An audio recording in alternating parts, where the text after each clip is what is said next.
The European Union this week again have kind of issued one of these warnings. They have been hinting at it, maybe not said it as directly, but this week they said that organised crime is posing as big a threat to countries in the European Union as terrorism. And it was Ylva Johansson, who oversees the EU's internal security policy. She was visiting the port of Antwerp in Belgium, obviously one of the biggest entry points of cocaine into Europe, when she said that basically this threat from organised crime to society is as big as terrorism. Now, we kind of feel we know that, Carl and Niall, and like we've been, there's been so much has happened really in the last 10 years that has given us an insight into how massive organised crime is. People are always asking me, I'm sure you guys are the same, have people got more vicious? Are they more violent? And you kind of go, they were always the same, but they do seem to have. Well, certainly in relation to the IRA in Ireland, like if you look back at those warnings from the EU 20 years ago, the IRA and the dissident groups would have been featured prominently as in these are a significant threat to the state. And people know how they were well organised and well resourced. But in Ireland, as we know well, the organised crime groups have far overtaken them in terms of resources, in terms of capability, in terms of weaponry. They've left those terrorist groups in the dust. And that's true in Northern Ireland as well. Really. And in a way, Carl, they're kind of taking their crumbs, the terrorist groups. I mean, we know that the Kinahan organisation were funding Hezbollah and that. But I mean, they are actually sort of giving them the few bob as such they need and the monthly wage bill maybe. We were talking about there were certain incidents in certainly in the Netherlands that should have been the turning point. Yeah. I mean, the just before we go on to that, the issue about organised crime v terrorism and the threat level. I mean, if we go back quite a while, I mean, we're talking 20 years probably, maybe more, you suddenly see the OCGs using exactly the same cell structure setup as the terrorist groups, i.e., having small cells of maybe 3 or 4 people doing different jobs, not knowing what another cell is doing or even who might be involved there. And that was a modus operandi that was used to restrict the potential for a takedown of the top guys by linking them to various people and having cells dismantled and people talking about what they knew about what was going on because they only knew little parts of the job. So it's interesting that we've moved on now, and the more that we see more organised crime groups emerging, we see that structure has developed over time. We get the classic situation of corrupting officials. The money's there to do that, basically threatening the whole structure of the justice system and ultimately being all powerful. And at the same time as that, also having links to terrorist groups via, firearms movement and so forth. And so when we get to this situation in the Netherlands, which I'm trying to remember the year it happened now, it must be around 2013. I'll have a look while you're talking about it. I have my... Yeah, and we get a guy who is involved on the periphery of one of the groups. There's basically been a big falling out between some groups over a missing batch of cocaine, and there's been a power struggle as well as some revenge going on, tit for tat stuff, a lot of assassinations.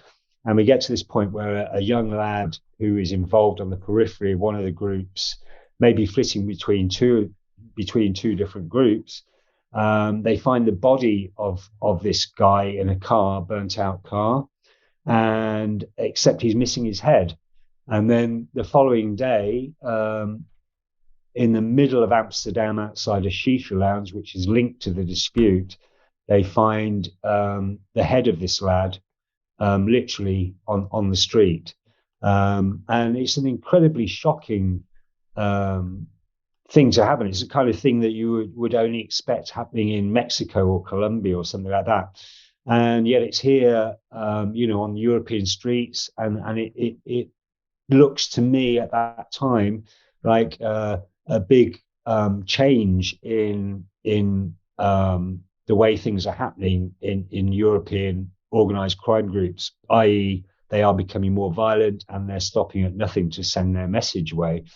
And actually, it wasn't as far back as 2013, would you believe? It was 2016 that happened in, yeah. Okay. And, the gangs in dispute were linked in, of course, with the Kinahan cartel, and there was plenty of links here to Ireland.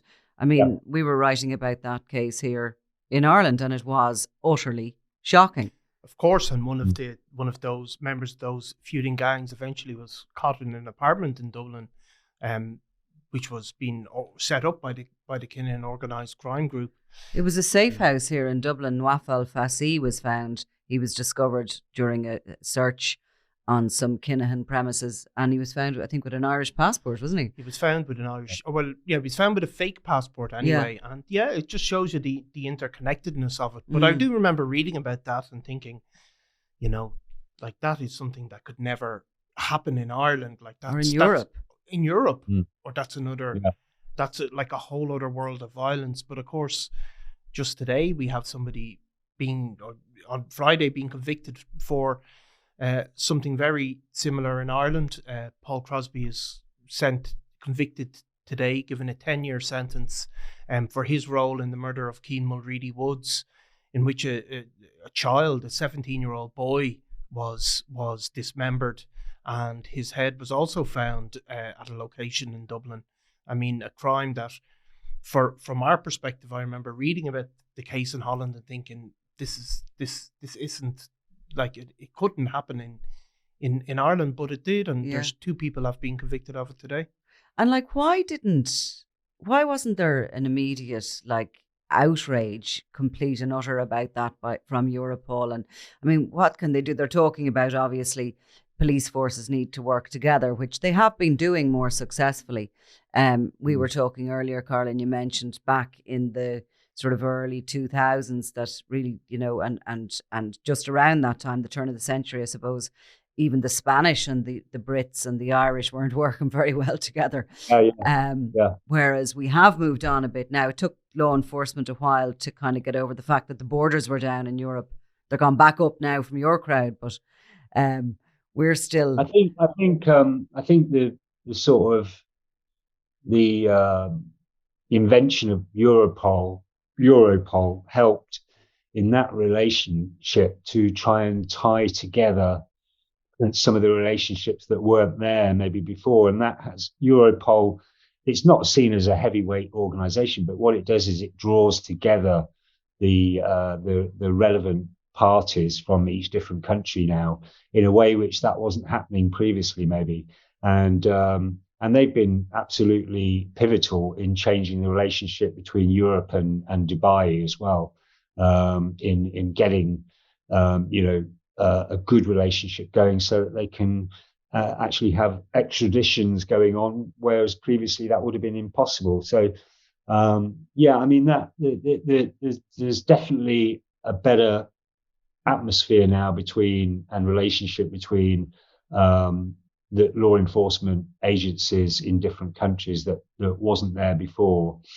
And as we're probably going to go on to talk about, the big story in organized crime, I think for this decade, is the smashing of the encrypted phone networks and the continuing battle on that. I mean, that as we've sort of spoken about before, you only see the sort of product of that, maybe in court cases that are turning up. But in actual fact, what has happened is it has generated a huge amount of intelligence. It's given a window which they've never had before into the organized crime world, who's talking to who, what they might be planning, in great detail, because these guys felt so safe that they didn't need to use code word anymore.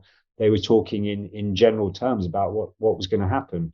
And I think that first hack, the EncroChat hack, the big one, which was around 60,000 subscribers, I think, somewhere of that nature, that has been a shock to the system, because it's sort of it's given them a much more detailed illustration of what's going on, behind the scenes, with these groups that, let's face it, gone are the days when they could put informants in, because it's just too dangerous to do that. So and also you get limited amounts of intelligence from that, but the actual hacking of their phones has opened up a massive, window of knowledge for law enforcement across Europe. And it's kind of given them a bit of a reality shock as well, hasn't it? Because up until that point, we were dealing with, they'd seize a certain amount of cocaine, they'd multiply that by 10 and reckon that's what was coming in, and they'd kind of get the street value of it and work it out. It was all the maths were a little bit sort of pie in the sky. But I think these actual hacks, and on EncroChat, they were listening in for up to 4 to 6 months on what was going on. It was like a window into the underworld, and it was shocking for them. It was shocking. And of course, what has happened as, crime has become more international over the last couple of decades, like the guys at the top of the ladder had to operate they were operating totally to hands off. And the way that they could do that from Dubai or somewhere else was they had to do it over phones. And you could see that with some of the Rafael Imperiale, who was an associate of the Dutch Moroccan gangs and the Kinahans. Like, he was effectively running his whole business over an encrypted phone network. I don't think it was EncroChat. And, that's how we could operate from Dubai and how they could keep control. So they really do need these things, because as they become so big. And EncroChat, there seems to have been most activity in the aftermath of it in the UK, Carl, because especially around Liverpool, everybody involved in organised crime in Liverpool appeared to have an EncroChat phone. Yeah. You only have to go on every day. You're seeing the stuff coming in the news desk. I think there's some newspaper, one of the Liverpool newspapers put up 79 shots of people done on EncroChat, which is incredible. I mean, obviously it's over a calendar year. They're actually found guilty. There's many more coming before the courts. So it was. There's still a massive backlog on cases to be heard yet. I mean, some of those will be, questionable whether they'll go through the whole system. And there's been legal disputes as to how. Is the hacking of EncroChat legal in certain countries? And there's been a little bit of grayness about that. But interestingly, some of the, it hasn't necessarily pulled down the top guys. What it has done is illustrate and expose just how big the organised crime group industry is, in the sense that we suddenly have this, if you like, the map of organised crime suddenly appeared to those investigating it to be hugely bigger than they actually realised it, and many more people involved in it than they actually realised it. And it's a huge industry in its own right. And this is, I think, where you start getting politicians starting to worry that, yes, in fact, organised crime is becoming really so dangerous that we can say that it's up there, with terrorism. Yeah, it's really a shadow economy. Like, when you hear them, because a lot of the guys in Liverpool, I read them almost every day. And they're kind of the middle managers, really, aren't they? They're the local wholesalers, but there's huge amounts of money involved. Yeah. So these aren't traffickers or people importing drugs in. They're just moving in their local community. Yeah. And with that amount of money, it is a secondary economy going on, even in a highly developed country like the UK. And that then leads to the risk of corruption. There was a funny one during the week about a guy who was caught. He had a Conor McGregor mural, massive Conor McGregor mural on his wall. So that made the Sunday World. And that was how he was caught. Yeah, it was caught because he was photographed with this behind him. Be like me doing something with this behind me. Don't do anything in the Crime World studio. Yeah, okay, I won't. I'll calm myself. The Sky ECC hack followed EncroChat, and it seemed to have been the mobile system of use in Belgium and the Netherlands. In particular, and I recall speaking to a colleague of ours actually in Belgium who's based in Antwerp. I think that was the real eye-opener about the amount that was coming in through Antwerp, through Rotterdam, and the amount of corruption, because they were saying at the time that there was actually so much intelligence gathered that they didn't actually have enough police employed in Europe to follow it up. So what they had to do was obviously prioritize. That was a job in itself, but they did prioritize initially the corruption. So they first went after the port workers and the police and all these people they just dangle some money sometimes under their noses. Sometimes they have addiction issues. Sometimes they're people who are in debt. They're looking to pay their kids' school fees, loads of different reasons. And I think money buys everything. Well, it does. And of course, that's if you compare them to terrorist organizations, the sheer level of money that these organized crime groups are able to spend makes a huge difference. And it's kind of like the Premier League in England, where there's just these groups with just massive amounts of money, and they can really dominate the whole system. Particularly exactly with people like there was a passport office worker done, and people that, presumably on modest normal incomes, and they're having access to this money, and it is very corrupting. And Carl, would you consider, say, from 2000 onwards being the absolute golden era of the sort of the cocaine, the organised crime? Are we forgetting about the 80s and the 90s? I think there's no doubt in my mind that there has been an explosion. I mean, all the data says that, the fact that you can look at the seizures at, say, Antwerp and see how much they've gone up over the years. And also expanding into other countries that previously haven't had issues. I know there's quite strong links between some of the Dutch guys and some of the groups in Sweden and Finland.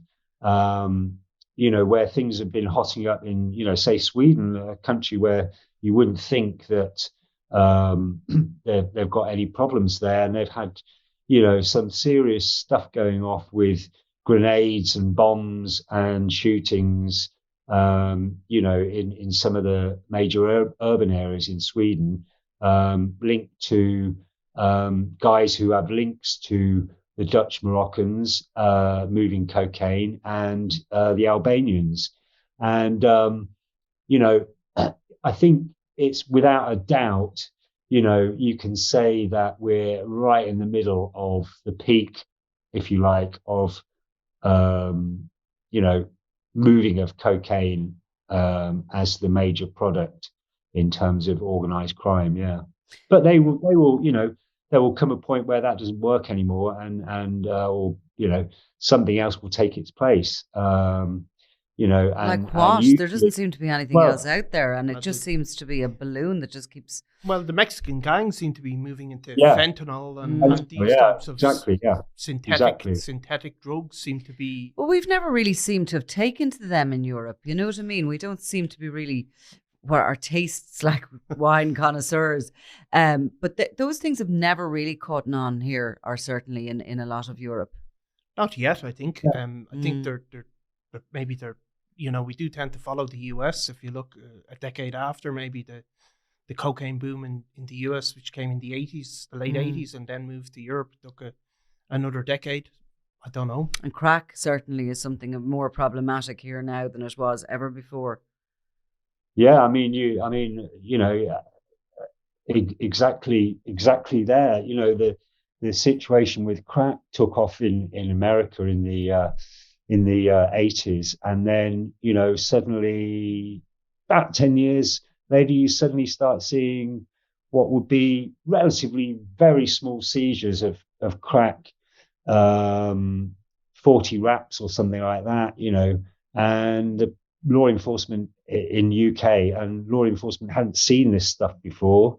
It was all kind of a bit of a mythology surrounding it, and suddenly it's turning up. And then really you go through the 80s, through the sort of late 80s and 90s period, and you get areas of London where they had real crack problems going on there.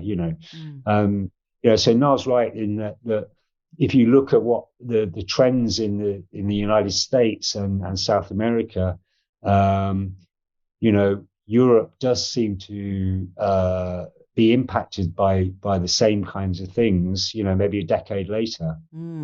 I mean, the fentanyl, they're screaming from the rooftops about it in the US because the amount of deaths caused by it and the pressures on the health service. Absolute genuine epidemic. And like also it in terms of the production of it, it can be done almost anywhere. I mean, I know a lot of it is meant to have come from China and places like that.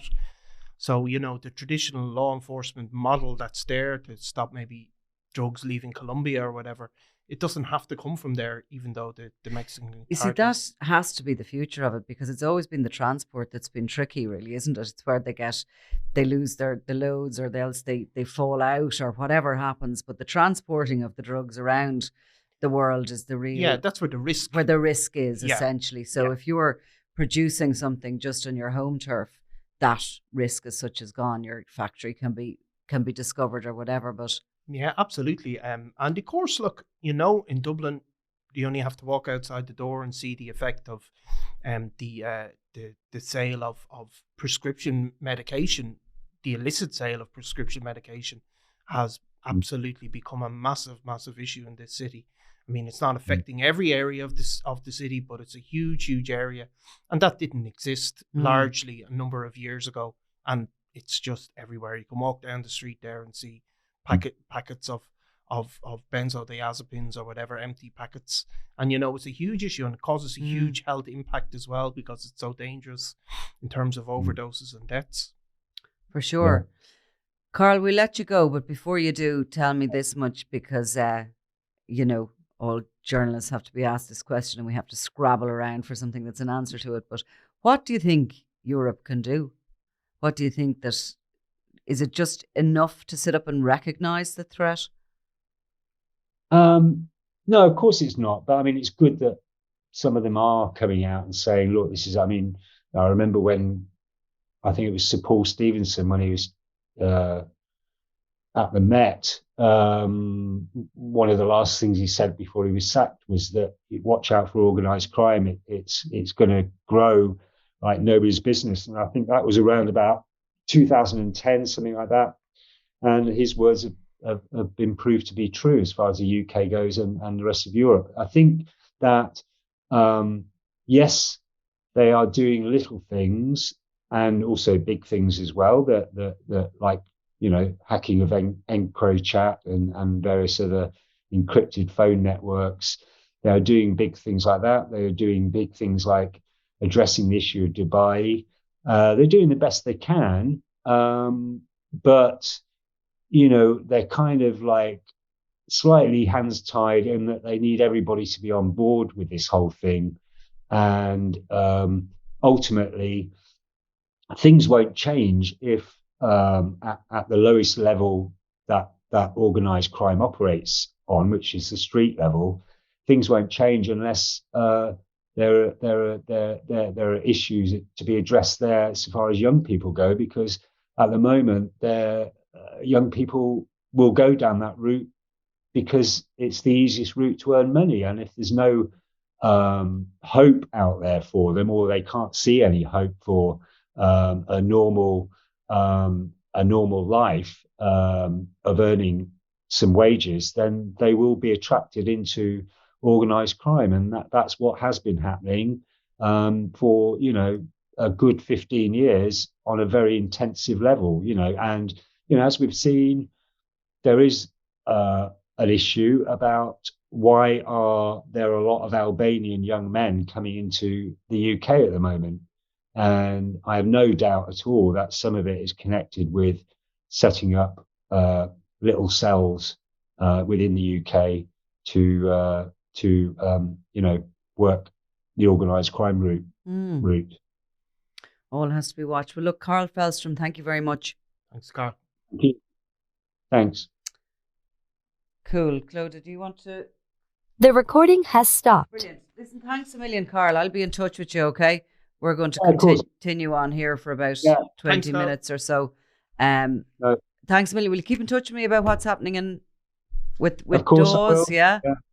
I'll keep you posted. It probably won't get to the case till the end of this year, but hopefully I don't have to be a witness during the case. My bit's done there, so I can go over there and be there as a journalist rather than be under the microscope, so to speak. Right. But I'm looking forward to actually be the end of a very long journey for me, and I can finally get this fucking book out. For sure, absolutely. But, brilliant. Yeah. Listen, I'll talk to you over the next few weeks or so. Yeah. Thanks, Carl.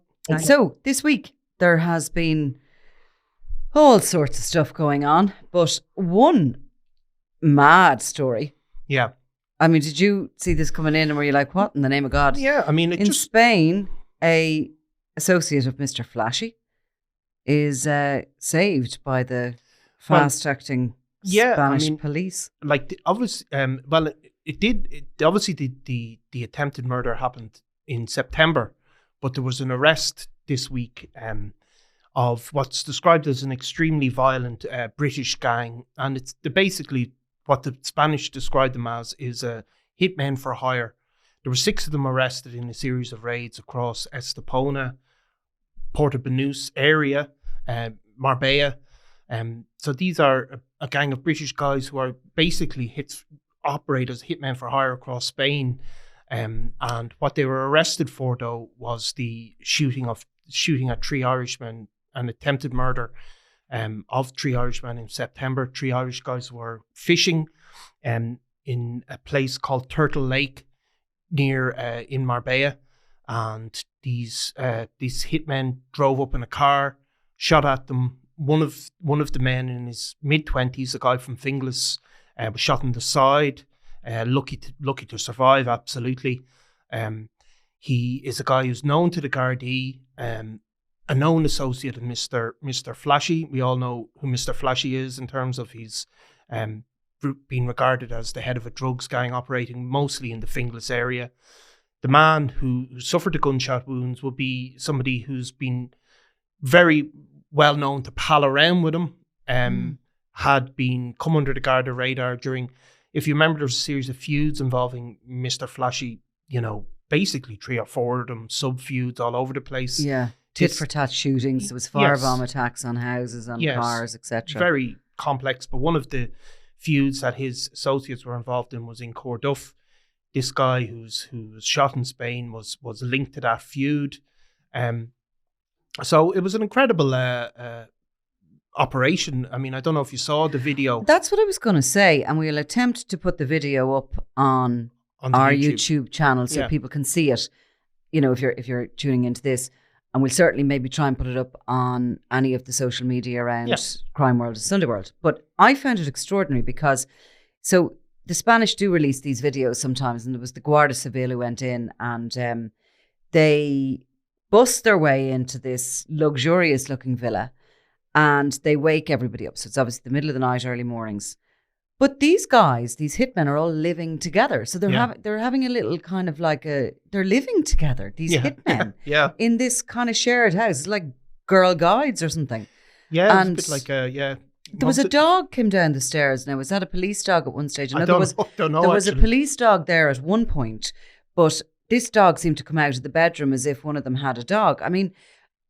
Are these guys based there, living there, and they're just freelancing? Now, we've seen something like this before from a sort of an Eastern European Russian mob that Imre Arakas was involved in. There was up to 200 members of them based on the Costa del Sol, and they were freelance hitmen for hire and enforcers. Well, that's how it's described. I think they're living in rented accommodation, moving across Spain, solely operating as a cell of hitmen for hire.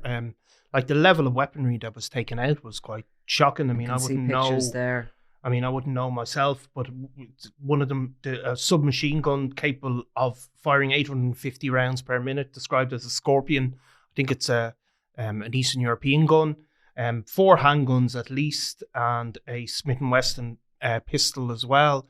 So, I mean, these are all caught at the site. It's, this shows you just how dangerous these people are. And also, I suppose it shows how balaclavas, cable ties. Cable ties. What's the big long? Well, I think that's the Scorpion machine gun. No, the Defense Electrica police.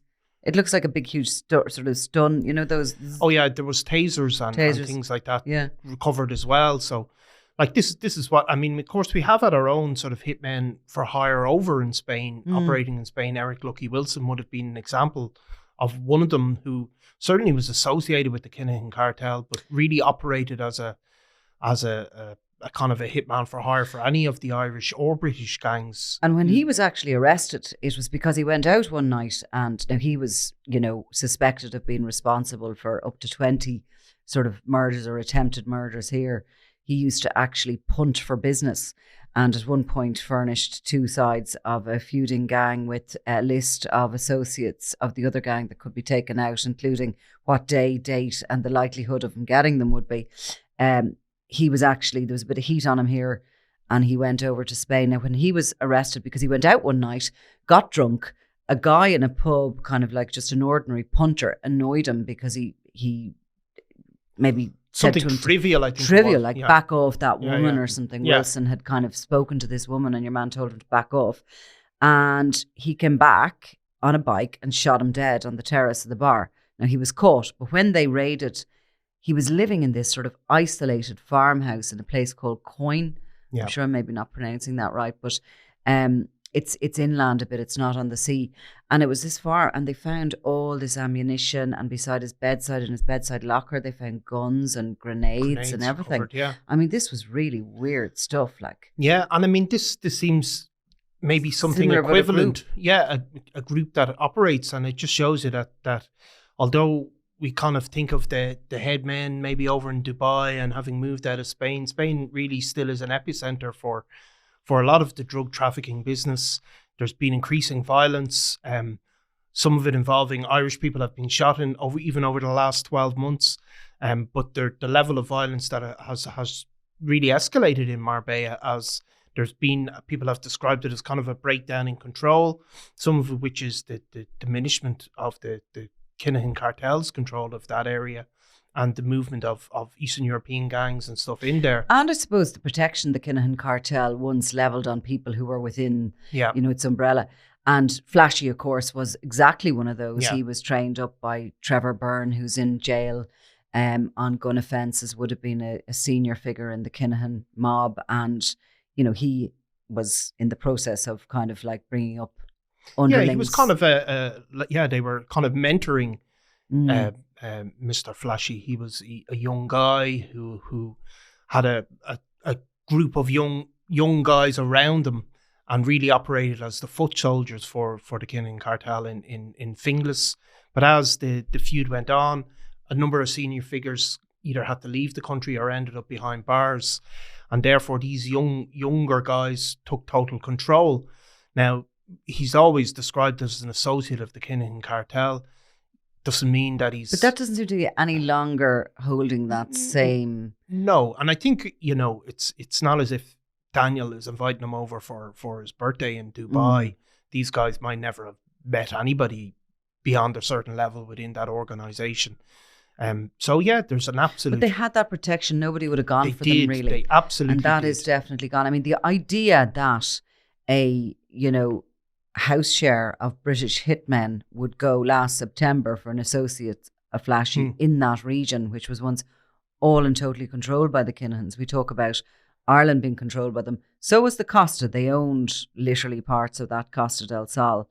And these guys were obviously there, probably hiding out from what was happening in Ireland. Yeah. And they're attacked on that turf is incredible. Yeah, the motive for this particular shooting doesn't seem clear, but obviously when you're involving people like a 6-man hit team, there's somebody is paying for it and somebody is determined to do it. It's not a moment of kind of madness, I suppose. But anybody who's listening should go and look at the video and just have a look at just how it's great that some of the international police forces, the way they make journalists' jobs a lot easier by putting out these videos, isn't it? Yeah, thank God they do, because we don't see much coming from the Irish press office, to be honest with you. No, we don't. The Garda Síochána are very, very slow to kind of move with the times and embrace the media, because it can work for them as well. I mean, the fact of the matter is the Spanish police, the Guardia Civil, the National Police and the others, and the NCA in the UK and everybody else are state funded. They're paid for by taxpayers' money.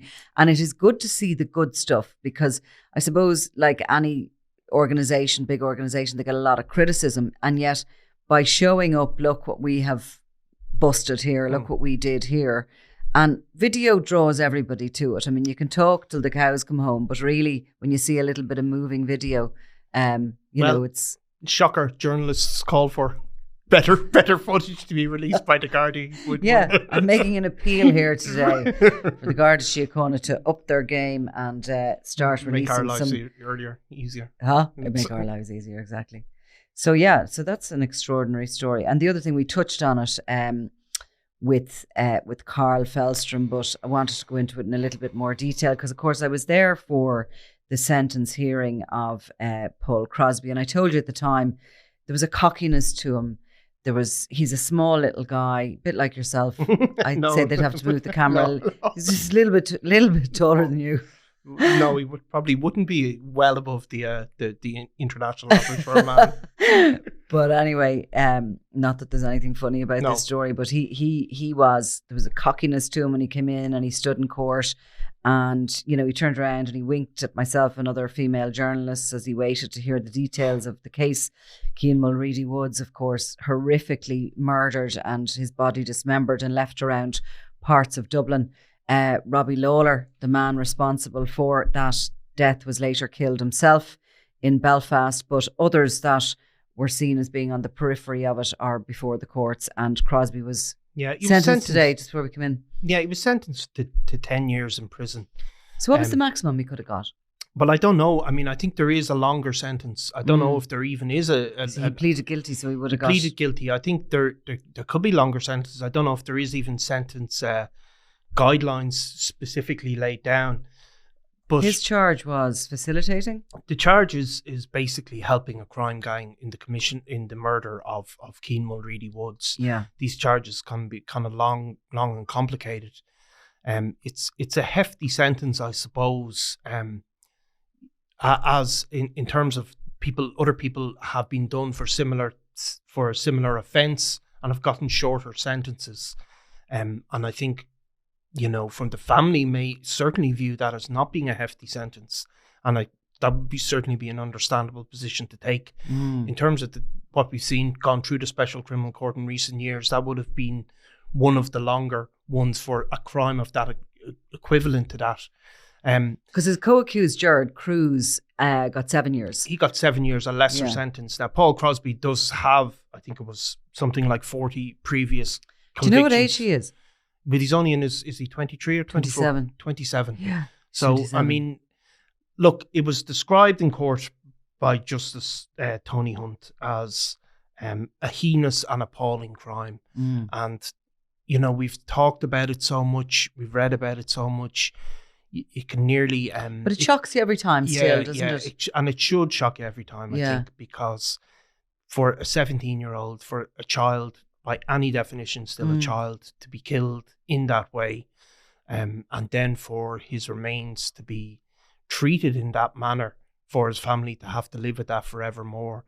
Obviously, Cian Mulready Woods was dismembered, and various parts of his body were left across various locations in County Louth and in Dublin.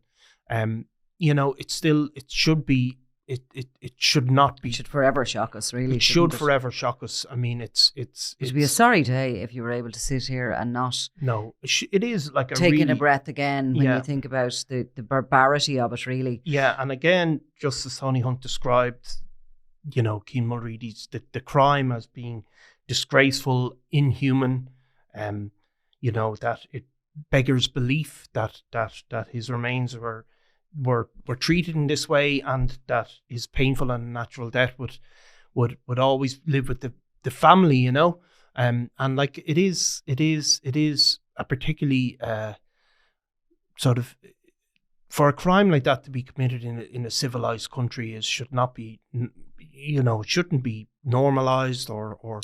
And Justice Tony Hunt, in the course of the sentence hearing from memory and now in the sentencing, has recognised that Robbie Lawler was the murderer. Yeah. Which is unusual for somebody who hasn't been convicted to be kind of named before the courts in such a definitive manner. Yeah. But he said that Crosby and Cruz were involved in acquiring this Toyota van, which was used in the removal and the disposal of the child's remains. They brought him to the murder scene because actually he met with Crosby that night, Cian Mulready Woods that evening, in a shop, and Cruz drove them to Rathmullen Park. Yeah. And he said they brought him to the murder scene where he was last seen alive with Lawler and two others. And Cruz bought false plates for a car that was later used to bring the child's remains to Dublin. Now, their assistance obviously meant that Lawler could do and initially get away with what he did because he was later killed in April. I mean, I imagine had he lived, he would have been before the courts at this point. There wasn't a massive, big professional cleanup. No, I mean, I think there was enough evidence that he would have eventually been picked up. He was obviously seen entering the house, CCTV. He would have eventually faced justice. Yeah. I think. I mean, it's just a horrible tale. And we're 2 years on from that, 3 years nearly actually on from it. Yeah. So Crosby, the judge found, was a notch or two higher in the kind of the pecking order than Cruz, because I think he took direct orders from Lawler. Yeah, but Cruz said he didn't know what was going to happen, that he seemed fine as he was brought to the house. He said about Cian Mulready Woods. So he serves a 7-year sentence. He also has a criminal past. I think he knew him as well from when he was a smaller child and all the rest of it, and he had claimed that he had sort of addiction issues and needed money at the time and that. Anyway, what I'm interested in is, how do you think the likes of Paul Crosby is going to get on behind bars, and what is next for him? Because we're after saying he's 27, 10 years, that means he'll serve, 7? Something so like he's going to be out. 7.5. He's going to be out about 34. Similar enough to the path taken by Robbie Lawler himself, yeah. Who, when he was about to be released from prison at the end of last year, his associates had been involved in the Drogheda feud. A close associate of his, Richie Carberry, had been killed. He was baying for blood, and the Gardaí had to issue a bulletin to any relevant police stations where he might be near to basically tell the Gardaí to approach him with caution. He was that dangerous. I mean, Paul Crosby will be a young man, certainly in criminal terms, he'd be a young man. During his time in prison, he's far from kept his nose clean. There are people, of course, who go into prison and actually genuinely seem to turn their lives around. And he seems to have a volatile nature. And he's hooked up with, again, like people that are broadly considered Kinahan cartel soldiers, I suppose. He's been in trouble a number of times in prison, some of it for relatively minor offences like being caught with a phone. But, he's certainly been throwing his weight around. And has he been linked in, has he cozied up with the Kinahan? He's cozied up with certain factions of the Kinahan cartel and has been a suspect in a degree of violence behind bars as well. What do you do with somebody like that? I mean, because in the end of the day, we talk about restorative justice, we talk about all this sort of stuff. I mean, Paul Crosby is going into prison and he's going to come out probably a far more violent and dangerous criminal and with a lot more connections. Yeah, if he survives prison, if he lives to see the day of freedom again. Well, you see, this is the funny thing about prison. Does it work? Does it not work? What are the consequences of What's the putting people... alternative with somebody like him? I don't know what the alternative, or is there an alternative? And maybe the system is just doomed to be imperfect. But certainly we've seen some criminals from parts of rural Ireland go into prison at a relatively low level and come out with the absolute top connections, the personal connections with major criminal figures, and go on, and it's almost like going to university, going to prison. It's an education. There's no doubt It's an about education, it. and it's the connection and people telling you what to do and what not to do, and so that can be a consequence. Now, you have to say there are other people who go to prison who it becomes a low point, a rock bottom for them, and they transform their lives. That's it, 100%. And they get some of them will get the help, like the anger management courses, the AA, education, the Gambling Anonymous, all that stuff, the education, everything that they were denied. Some of them will be, seen as there was misdiagnosis for learning disorders, that kind of thing. Absolutely 100%, I think. And that's what it's actually all about, really. Is and to it try can be, and it probably is there if you want it to be. But you cannot make somebody. You can't want make to. somebody you want can't to make be. somebody want to. And look, maybe he will turn his life around and everything, but it's just a grim looking prospect of a guy who at that age, at just 27 years of age, has been involved in as much as he's been in. Yeah. And bear in mind, he of course was the individual who made the taunting phone call to Owen Maguire. Owen Maguire, who was shot by Robbie Lawler, survived and has ended up with catastrophic injuries in a wheelchair.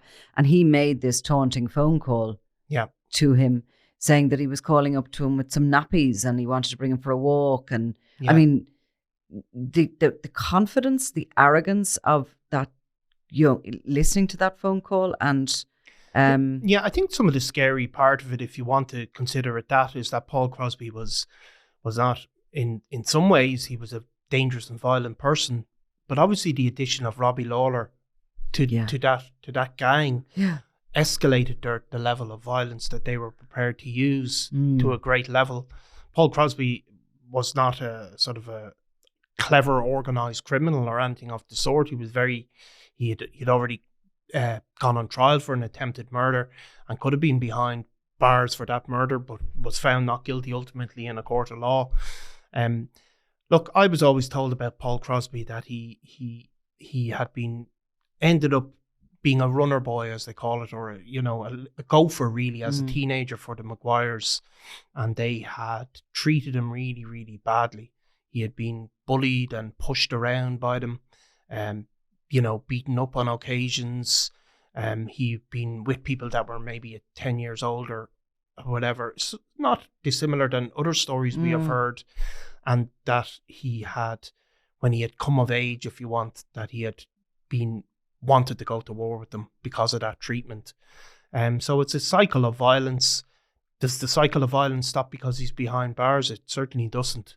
But then again, you have to commend the Gardaí and the people who brought him to justice. Sure, they have to deal with them. And I mean, when you look at similar characters to him, and I would consider, like, say, Rue Redmond, Bernard Fogarty, similar characters, Robbie Lawler. Yeah. And like nowadays, because they do get out in social media, we can actually see what they're like. Yeah. And they are salivating with their anger. Yeah. And their threats to people. And you can just see the absolute lack of control, the volatile nature, and more than likely that mixed with, whatever substances they're taking, which are usually steroids and cocaine. Yeah, and a desire to put this on social media for it to be seen and to be consumed by people, not to, hide it away and, But it's a level of anger that seems almost like it is abnormal. It is inhumane. Yeah.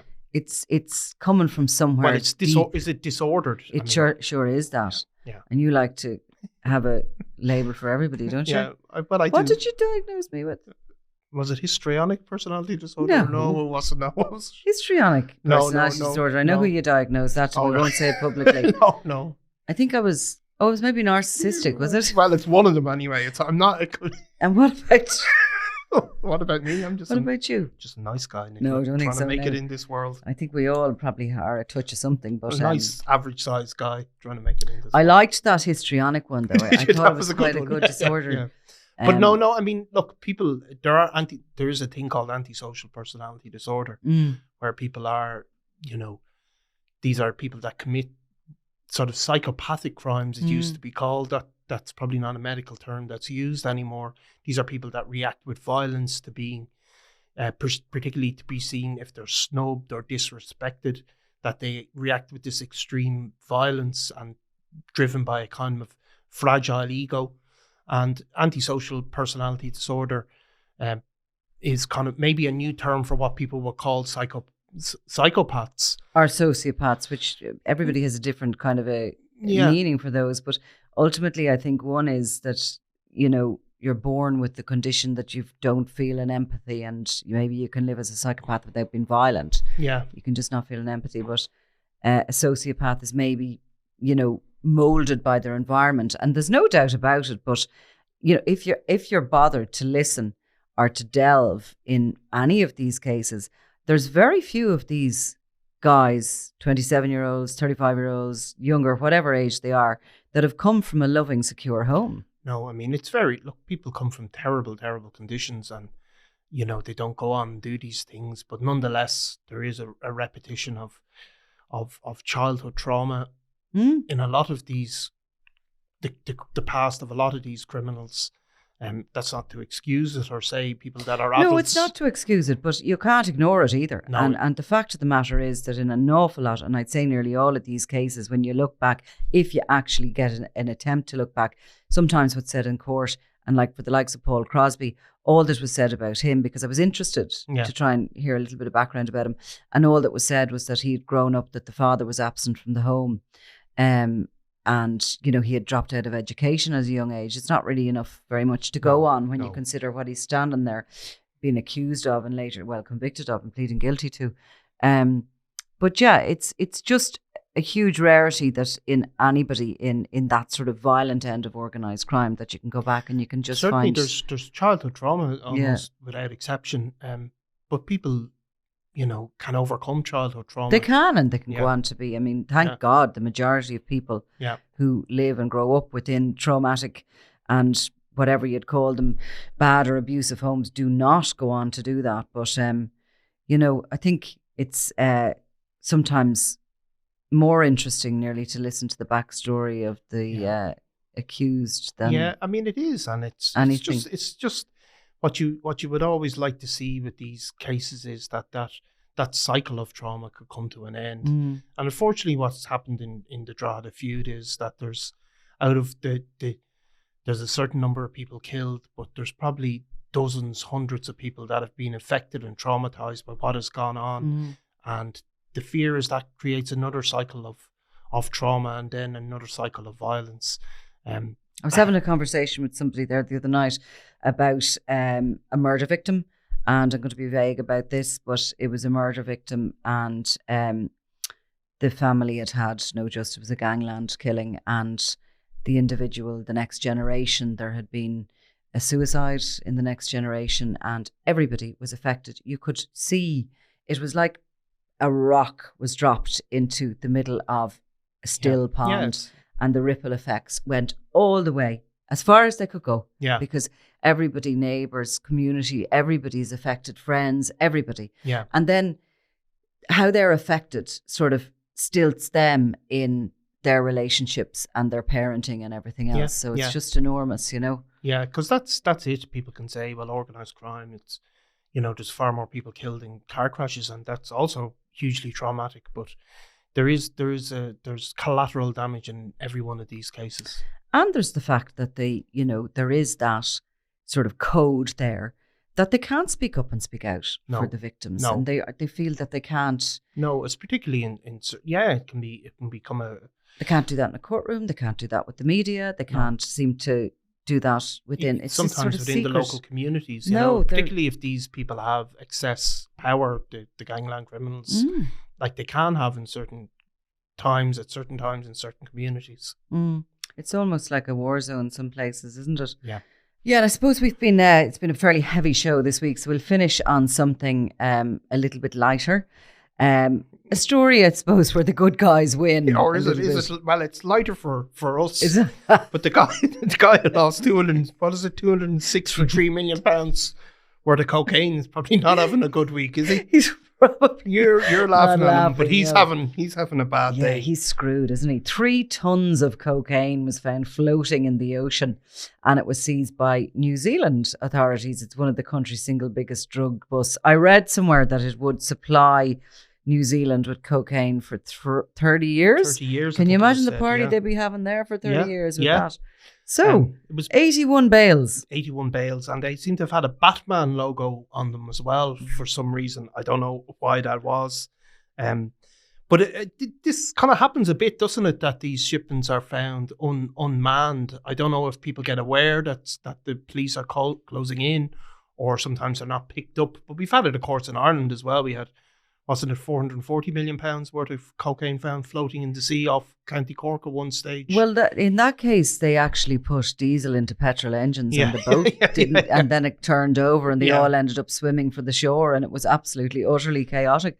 So, like, accidents can happen as well. They can. And I mean, can you imagine if there was a load of cocaine on that thing in the Suez Canal? You wouldn't have thought that ship would have gone sideways and got stuck. No. So, I mean, I think but in this case, it was found floating. They were strung up with buoys, and some had these Batman logos on it. It was presumably dropped for somebody then to come and collect it. And I think they believe it was destined for not just the New Zealand market, but the Australian market as well. So it's a funny story, unless you're the man. Seriously, can you imagine the phone call? I forgot. They've got it all. They've got it all. Today, you have to collect but you'd just be like, yeah. You just wouldn't believe it. Sure you wouldn't. It'd be like, you're joking. No. And you're definitely joking. I mean, it's always a bit of a mystery. Is somebody prepaid for that, or do they pay for it on collection? And obviously, both can happen, I think, in the world of organised crime, that things are on tick or they're not. There must have been a group of different. I mean, who would have that money to pay for one shipment? It's a little bit like also betting on a horse. I mean, I think they do sort of hedge their bets a little bit. And on those huge big containers, while it's great when they come in and they get them in, 10 different syndicates might have put, but still, 36 million each, is it? Yeah, well, I mean, I suppose it's 360 divided by 10. Yes, that's 36 each now. Yes. Got that one. I actually made that easy for myself. Did you? Well done. That shows my intelligence. It does, absolutely. I didn't hit myself with a harder sum. No, you didn't. You weren't even on your calculator. Wait till I tell you this now. And then we're going and that's it. But wait till I tell you this. I got jury summonsed. Yes. Okay? Yes. Now, I nearly died when I saw it. I thought, do they not know who I am? Right? So, and it's Nicola Talent, the address and everything, and my jury ID number, and I'm to show up, present myself in the courts of law on the whatever of March, and I go, oh my God. And then you kind of go, how do you get out of this? Like, how do you... Yeah. So, anyway, I put it away a few times, and I took it back out, and it still said you were being summoned to jury. I thought it would just go away. Yeah. And it was a deadline, so I had to respond to it. So last night I took out all the documentation and I went online and I keyed my number in, and I found Nicola Talent. It comes up on, on the, it made it even worse when it was on that, not on paper, your summons for jury duty. So I look in the booklet and like, we aren't excused. We are not on that big long list of people who are excused. No. We're not exempted. Well, unless you could, I presume. Unless I had a criminal conviction. Or, well, if you have pre-knowledge, I think. Or I had a decent job. Yeah. Because there's actually people in really proper jobs that get exemption. Exactly. However, normally criminals don't want to go before the special criminal court. But I'm sure if they see you on the jury, they'd head in. So anyway, what I did was I decided you can write a little note to the registrar and explain to the registrar why you don't think you'd be suitable for jury duty. So I sat down to do that, and I was reading it back, and I was actually explaining myself to be a complete bigot who didn't believe in the course of justice. Right. I actually, if I was, and Rita was the name of the registrar, and hopefully she will see sense and excuse me. But I had to say, like, I do this podcast and I'm the investigations editor of the Sunday World, and I didn't want to say which is a Yeah. Like, which is a tabloid newspaper that maybe, doesn't wait for justice to be served. You just said, before. I'm kind of like Kim Jong-un. I'm more of a guilty until proven innocent. Well, that's what I ended up I had to kind of scribble that out a few times because I was going to say, am I actually communicating to this lady, Rita, that I believe that people are guilty before they're proven, that they're...